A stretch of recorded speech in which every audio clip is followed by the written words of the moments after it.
আমার ছেলে কিছুদিন ধরে বায়না করছিল যে মোমো খাবে।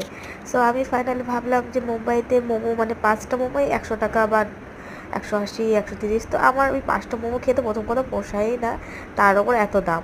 তাই ভাবলাম যেহেতু মোমো খেতে ভালোবাসি তো ঘরেই বানিয়ে নিই। তো বরকে বললাম সব কিছু নিয়ে আসো, আর সেই সাথে সাথে নিয়ে আসলো। তো বানিয়ে নিলাম মোমো।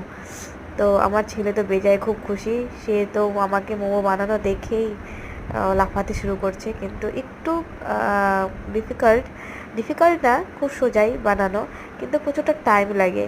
কারণ এক একটা করে বানানো, আর ওই একটা বানিয়ে তারপরে গ্লাস দিয়ে কাটা, ওই যে ব্যাপারটা না ভালো লাগে না। কারণ ওটাতে কি হয় কি, মোমোগুলো ভালো মতো শেপ আসে না, আর মানে সেদ্ধও হয় না ঠিক করে।